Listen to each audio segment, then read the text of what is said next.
सविनय जय भीम. रोजच धम्म प्रसारमध्ये आपणा सर्वांचं मनपूर्वक स्वागत.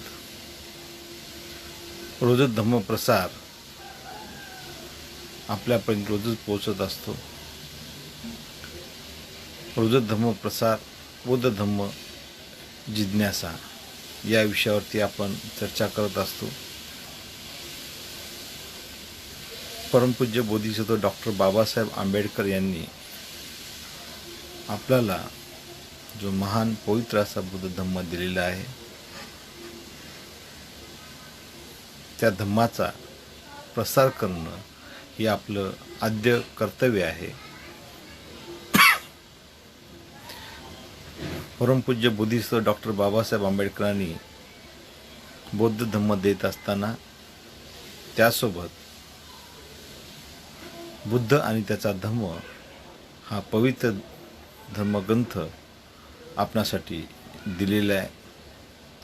आणि बुद्ध धम्मातील महत्त्वाच्या विषयावरती चर्चा जिज्ञासा व्हावी या दृष्टिकोनातून आपण रोजच धम्म प्रसारच्या माध्यमातून आपणाशी संवाद साधत असतो. डॉक्टर राहुल सांकृतयान, डॉक्टर भदन तांदळ कौशल्यायान, तसेच विदेशी अनेक विचारवंतांनी विद्वानांनी या धम्मावर चर्चा केलेली आहे, सविस्तर मांडणी केलेली आहे. आणि ही जी मांडणी आता आपण करत आहे मी, ती बुद्ध आणि त्याचा धम्म या धम्मग्रंथावर आधारित असेल. तर आजचा जो पहिला प्रश्न आहे, भगवान बुद्धाच्या विषाद योगाविषयीचा प्रश्न असून यामध्ये सिद्धार्थ गौतमास म्हणजे भगवान बुद्धास संबोधी प्राप्त केल्यावर बुद्धाचा प्रचार आणि प्रसार कसा करावा असा भगवंतांना सुरुवातीस वाटण्याचे कारण काय.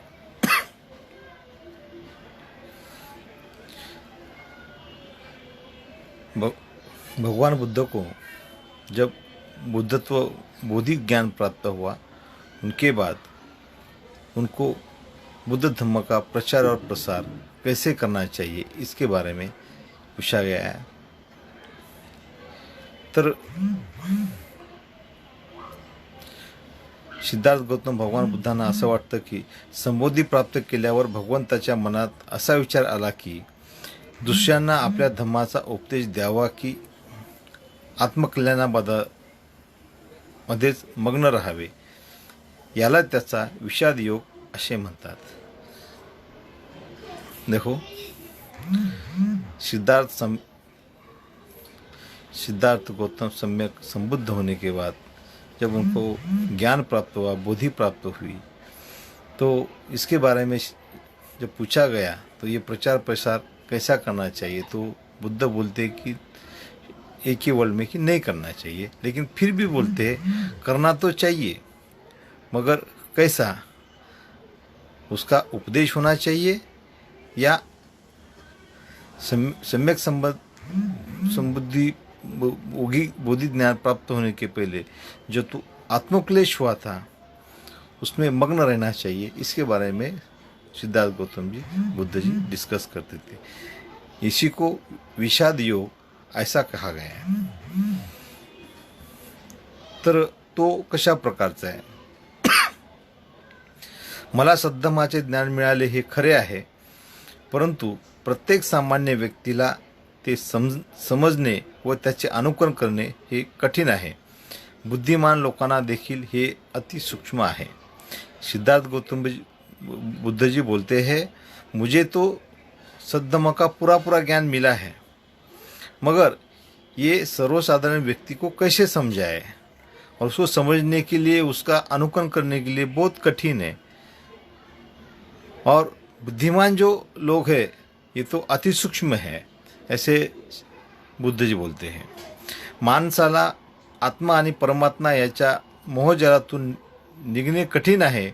यालाच रीतिरिवाज, रूढी परंपरा आणि धार्मिक संस्कार यांच्या बंधनातून निघणे कठीण आहे. ब्राह्मणी कर्मवादापासून मुक्त होने सुद्धा कठिन आहे।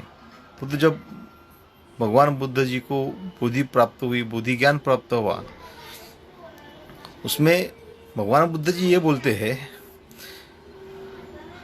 ये जो इंसान है, जो आदमी है, ये आत्मा परमात्मा मोहजाल इसी में घुसाड़ा हुआ है, पड़ा है, बाहर नहीं निकल रहा है। और उसी को, उसी रूढ़ी परंपरा, रीति रिवाज, उसके धर्म के संस्कार, ये बंधन में वो अटक गए हैं और इससे बाहर निकलना उनके लिए बहुत कठिन है। और उसमें ही ब्राह्मणी कर्मवाद है, इसमें इसे मुक्त करना बहुत भारी कठिन है। उसके बाद लोकांना आत्मा नित्य आहे या आजपावेत त्यांनी स्वीकारलेल्या सिद्धांतापासून मुक्त होणे कठिन आहे। बुद्ध जी बोलते, जो ये लोग हैं ये आत्मा नित्य ऐसा समझते हैं, लेकिन आज तक जो उन्होंने सिद्धांत स्वीकारा है उससे बाहर हम नहीं निकल सकते। उन लोगों को जर मी या माझ्या सिद्धांताचा उपदेश जर मानवाला दिला व लोकांनी तो समजला नाही तर, किंवा समजून देखील त्यांनी जर स्वीकार केला नाही, किंवा स्वीकार केल्यावर देखील त्यानुसार आचरण करू शकले नाहीत, तर लोकांनाही व्यर्थ श्रम होतील व मला देखील उगीच त्रास होईल। बुद्ध जी बोलते हैं, अगर मैंने ये जो विषाद योग का सिद्धांत आम जनता को बता दिया जाए तो ये जो समाज है, ये जो लोग हैं, ये क्या ये समझ पाएंगे? और समझने के बाद वो उसका स्वीकार करेंगे, और स्वीकार करने के बाद भी उसका वो आचरण करेंगे? और ये सब जो है, श्रम जो है मेरा, ये व्यर्थ हो जाएगा और इससे हमको ज़्यादा ही ज़्यादा तकलीफ हो जाएगी। मी संन्यासी राहून आपले स्वतःचे कल्याण निश्चितच करू शकतो, या प्रकारे भगवंताचे मन सदधम्माच्या प्रचाराकडे न झुकता निष्क्रियकडे झुकले। जो बुद्ध को बोधि ज्ञान प्राप्त हुआ, उस समय सिद्धार्थ गौतम जी बोलते हैं, संन्यास जो उन्होंने निश्चित किया था और उसमें भगवंत का जो सद्धम्म है वो कैसा मानव को प्रचार करना चाहिए, इसके लिए सिद्धार्थ जी सोच रहे थे। किंचेन में अधिगतं हालं दानी पकासितुं राग दोष परेति हिनायं धम्मो सुबुद्धो परिसोतगामिं निपुनं गंभीरं दुदस्सनुं रागरत्तान दखन्ति तमो खनखंदेन आउटाती। ये बुद्ध जी बोलते हैं, मोठ्या प्रयत्नाने या मार्गाचे ज्ञान मला प्राप्त झालेले आहे आणि आता हे ज्ञान लोकांना सांगण्यात अर्थ दिसत नाही, कारण लोभाने आणि द्वेषाने भरलेले लोक ते जाणू शकणार नाहीत। सिद्धार्थ गौतम जी बोलते हैं कि मैंने बड़ा परिश्रम से ये बुद्धि प्राप्त की है, ज्ञान प्राप्त किया है, और ये ज्ञान का अर्थ ये लोगों को समझाने का, और लोभ और द्वेष से भरी ये लोगों को क्या समझाए, और ये समझ पाएंगे? हा मार्ग लोक प्रवाहाच्या उलट जाणारा आहे आणि तो ज्ञानयुक्त आहे। हा गंभीर मार्ग आहे, हा दुराधिगम आहे आणि हा सूक्ष्म आहे। म्हणून आज्ञा नावावरणाने आच्छादित कामसक्त मनुष्यांना याचे ज्ञान प्राप्त होणार नाही। सिद्धार्थ गौतम जी कहते हैं, सिद्धार्थ सम्यक संबुद्ध बोधि ज्ञान प्राप्त होने के बाद कहते हैं, ये जो मार्ग है, लोक प्रवाह का जो उल्टा चलने वाला रास्ता है, ये जो ज्ञानयुक्त है, ये ये ज्ञान बहुत बड़ा है और ये ज्ञान दुर्धिगम ज्ञान है और सूक्ष्म का सूक्ष्म ज्ञान है। जो अज्ञान लोग है, आच्छादित, वो काम वासना से सुप्त है, ऐसे मनुष्य को ये ज्ञान का क्या उपयोग होना है, तो ये उपयोग उनको नहीं होने वाला है, ऐसे सिद्धार्थ संबुद्ध कहते हैं। आगे का जो प्रश्न है, पुढील जो प्रश्न आहे, तो भगवंतांनी आपल्या नवीन ज्ञानाचा प्रचार करावयास का ठरविले? सिद्धार्थ गौतम को बुद्धि प्राप्त होने के बाद जो ज्ञान मिला है, बुद्धि प्राप्त हुई है, वो लोगों में कैसा बांट दिया जाए, इसके बारे में सिद्धार्थ गौतम जी कहते हैं। प्राचीन कथा अशी आहे की ब्रह्मा संपत्तीला भगवंताच्या मनात आलेला धम्मप्रसार न करण्याचा विचार समजला व त्यामुळे जगाचे फार नुकसान होईल असे वाटून तो भगवंताजवळ प्रकट झाला व हात जोडून विनंती केली, तुम्ही आता सिद्धार्थ नसून सम्यक संबद्ध झालेला आहात आणि जगाला अंधकारातून मुक्त करावयाचे प्रयत्न तुम्ही केलेच पाहिजेत।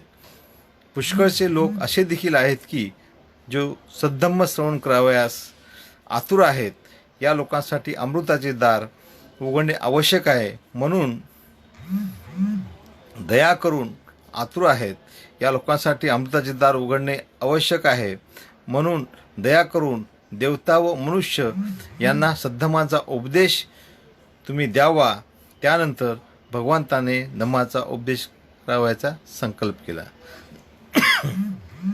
पहा, सिद्धार्थ सम्यक संबुद्ध को बुद्धि ज्ञान प्राप्त हुए। उसके बाद एक प्राचीन कथा है, उसमें वो ब्रह्मा संपत्ति के बारे में जो बता दिया है, उसमें का ये सारांश है। तो ब्रह्म संपत्ति के बारे में जो बता दिया है, धम्म प्रसार कैसा होना चाहिए, जगत उसमें नुकसान किसी का न होना चाहिए, और देवता भगवान बुद्ध के सामने प्रकट हुई और दो हाथ जोड़ के भगवान बुद्ध जी से रिक्वेस्ट करती है कि तुम्ही आता सिद्धार्थ नसून दो हाथ जोड़ के सम्यक संबुद्ध की जी के सामने ये देवता खड़ी होती है और उनको बोलती है कि आप अभी सिद्धार्थ गौतम नहीं हो, अभी आप सम्यक संबुद्ध हो, आपने संबोधि प्राप्त की है, आपने बोधि प्राप्त की है, आप बुद्ध हो गए हो, और ये बुद्ध सबको अंधकार से बाहर निकालना, मुक्त करना, ये आपका बहुत बड़ा काम है। ये ऐसा देवता सिद्धार्थ सम्यक संबुद्ध से रिक्वेस्ट कर रही है। और ऐसे बहुत सारे लोग हैं कि वो अज्ञान से पड़े हुए हैं और आपको उनको ज्ञानी करना है, और आपके पास जो बुद्ध का अमृत बड़ा कलश भरा ज्ञान है, ये ज्ञान आप आम जनता को बाटे, ऐसा ये देवता बोलते। खरे म्हणजे त्यांनी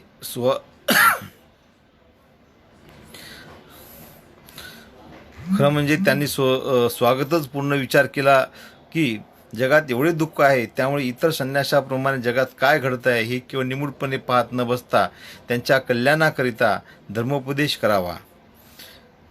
ये देवता बोलती है, ये सब दुख है और ये दुख के पीछे संन्यास के ऐसा न बैठे, और ये बुद्धत्व जो आपको प्राप्त हुआ है, ज्ञान प्राप्ति हुआ है, ये लोगों को आपको बांटना है। याची जाणीव सिद्धार्थ गौतम को केली। त्यांनी गृहत्याग याकरताच केला होता की दुःखाचे व संघर्षाचे मूळ शोधून काढावे आणि जगातील दुःख व कष्ट दूर करावेत। धम्माचा स्वरूप गहन असले तरी शक्य तितक्या स्पष्टपणे सोप्या रीतीने लोकांना कसे शिकवता येईल शिकवणे आवश्यक होते। प्रत्येकाच्या कुवतीप्रमाणे त्या सत्याचे दर्शन घडेलच असे त्यांना वाटले।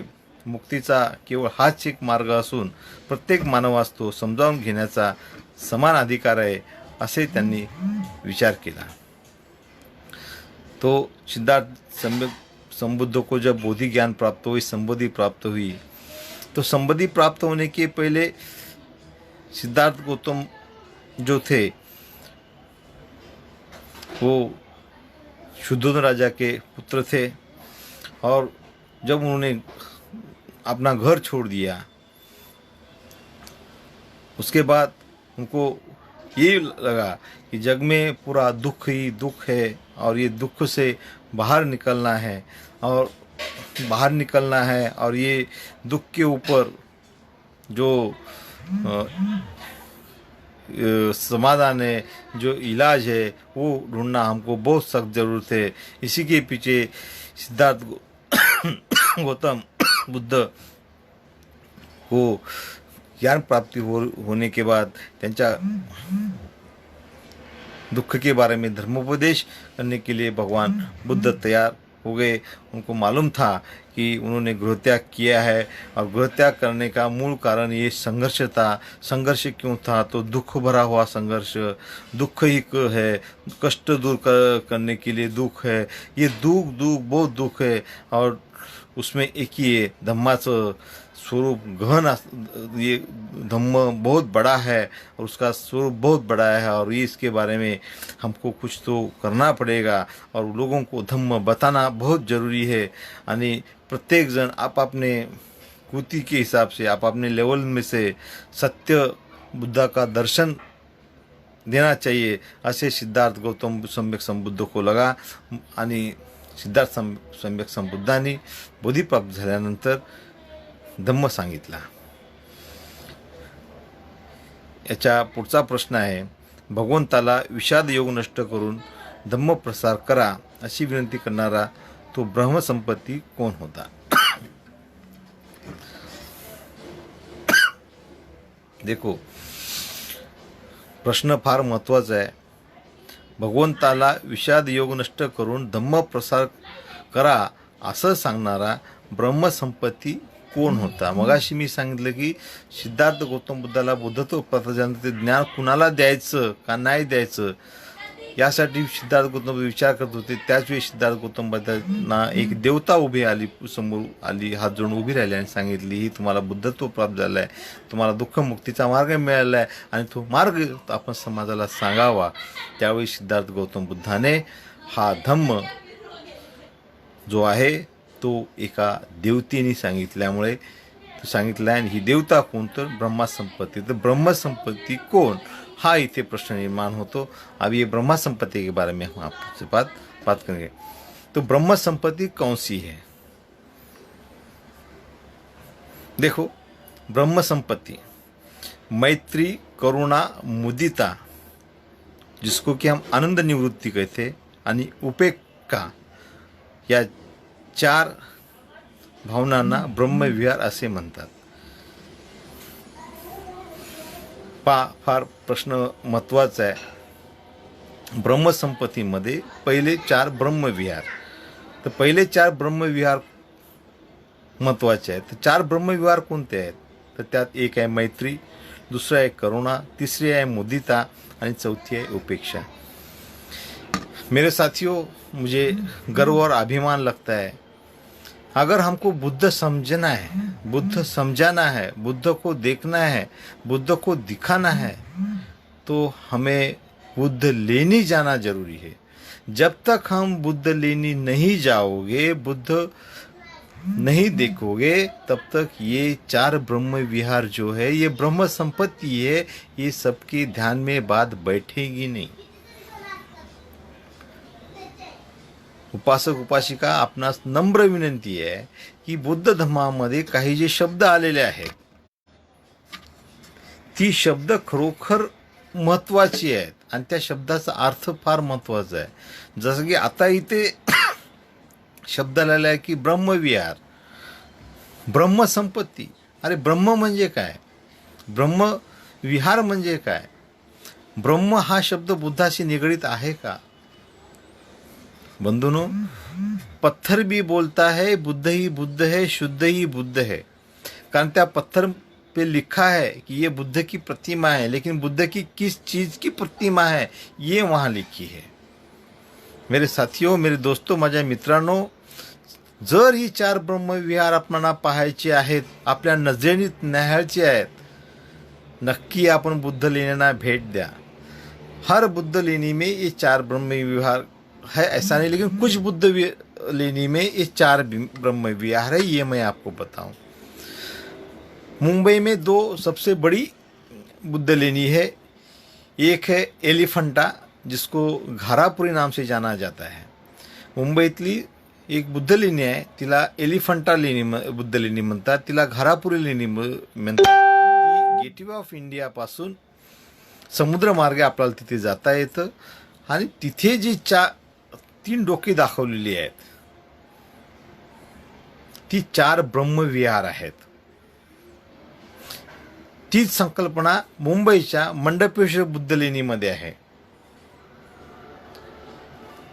मंडपेश्वरच्या बुद्ध लेणीमध्ये सुद्धा एलिफंटामध्ये जी बुद्ध लेणीचा पहिला जो गाभा आहे, 4 ब्रह्मविहार आहेत, ती आपल्याला मंडपेश्वरच्या बुद्ध लेणीमध्ये नक्कीच पाहायला मिळतील। जोपर्यंत आपण बुद्ध लेणीमध्ये जाणार नाही तोपर्यंत आपल्याला बुद्ध हा समजणार नाही, बुद्ध हा कळणार नाही, बुद्ध ही संकल्पना ही आपल्याला लक्षात येणार नाही। तो 4 ब्रह्मविहार कौन से है? तो 4 ब्रह्मविहार में मैत्री, करुणा, मुदिता और उपेक्षा, ये 4 ब्रह्मविहार है। ये 4 ब्रह्मविहार समझने के लिए आपको बुद्ध लेनी जाना ही जाना है। और आप एलिफंटा बुद्ध लेनी में जाओगे तो पहले लेनी क्रमांक 2 में बहुत बड़ा स्टैचू है जो ये 4 ब्रह्म विहार का है। और यही स्टैचू आपको यही शिल्प आपको मुंबई की दहीसर के मंडपेश्वर लेनी में भी मिलता है। तिदं चरे निसीनो वा सयानो वा यावतस् विगतमिद्धो एतं सन्ति अदिठेयं ब्रह्ममेतं विहार इदं माहुं। ये धम्मगाथा है। धम्मगाथा का जो मीनिंग है मराठी में, उभे असताना, चालत असताना, बसले असताना आणि अंथरुणावर पडल्यावर जोपर्यंत झोप येत नाही तोपर्यंत ही मैत्रीची भावना जागृत ठेवावी, कारण तिलाच ब्रह्मविहार असे म्हणतात। देखो ये जो गाथा है, तिटं चरे निशिनो वा सयानो वा यावतस् विगतमिद्धो एतं सन्ति अदिठेयं ब्रह्ममेतं विहारं इदं माहुं। ये जो गाथा है, ये जो सूत है, ये सूत में उन्होंने बताया है, आप खड़े हो, चलते हो, बैठे हो या बिछाने पे सो गए हो, जब तक आप सोते नहीं हो तब तक आपकी मैत्री भावना जागरूक आपको रखना है, क्योंकि ये मैत्री भावना ब्रह्म विहार है। तो कौन सी? मैत्री, करुणा, मुदिता और उपेक्षा, ये 4 ब्रह्म विहार है और ये हमारी मैत्री भावना है। ब्रह्मदेव म्हणजे काय? ब्रह्मदेव जो है वो क्या है? वो ब्रह्मदेव कुछ नहीं, ये तो मैत्री है, ये करुणा है, मुदिता है, उपेक्षा है, और ये हमारी मनोवृत्ति है, जो कि ब्रह्मदेव को पितामह मनाया है। और ये ब्रह्म दूसरा तीसरा कोई नहीं है, तो मनोवृत्तीचा साक्षात मूर्ती है। ब्रह्मदेव म्हणजे जे आहे मैत्री, करुणा, मुदिता, उपेक्षा ही मनोवृत्ती आहे होय। आणि त्या ब्रह्मदेवाला लोक काही पितामह म्हणतात। म्हणजे बौद्ध धर्मामध्ये ह्या ब्रह्मविहाराला, 4 ब्रह्मविहाराला फार महत्त्वाचं आणि मोठं स्थान आहे, म्हणून त्याला बुद्ध धर्मामध्ये पितामह सुद्धा म्हणतात। आणि हा पितामह दुसरा दिसा कोण नसून मनोवृत्तीची साक्षात मूर्ती आहे। तेव्हा आता बुद्धाजवळ ब्रह्मदेव आला म्हणजे काय? बुद्धाजवळ ब्रह्मदेव आला म्हणजे काय? तर या 4 मनोवृत्तीच्या त्यांच्या मनात जो विकास पावलेले आहेत, ह्या 4 ज्या मैत्री, करुणा, मुदिता आणि उपेक्षा ह्या 4 भावना आहेत, ही मैत्री आहे, ही जी तयार झालेली आहे, तर त्यांच्या अंतःकरणाचा वास अमर्याद प्रेमाने आघात करुणेने आणि सज्जनाविषयी मुदतीने आणि जे कोणी त्यांचे ऐकणार नाही व अनाकारण शत्रू होतील अशांच्या अपेक्षेने त्यांना सद्धम्माचा प्रवास कराव्यास प्रवृत्त केले। और ये जो बुद्ध के पास 4 ब्रह्म संपत्ति है, मैत्री, करुणा, मुदिता और उपेक्षा, ये हम बुद्ध लेनी में देख सकते हो। जरूर बुद्ध समझने के लिए आपको बुद्ध लेनी जाना है, आपको सब बातें समझ में आएगी। धन्यवाद। आपण रोजत धम्मप्रसारच्या लाईव्हमध्ये आज आलात, आपलं सर्वांचं मनपूर्वक आभार। सविनय जय भीम। पुन्हा आपण असंच रोज लाईव्हमध्ये येत असतो। आपण नक्कीच आपल्याला आवडल्यास बुद्धाचा जो धम्मप्रसार आहे हे करण्यासाठी आपण सहकार्य करावं। रोजत धम्मप्रसारच्या वतीनं आपलं सर्वांचं मंगल हो। धन्यवाद। जय भीम।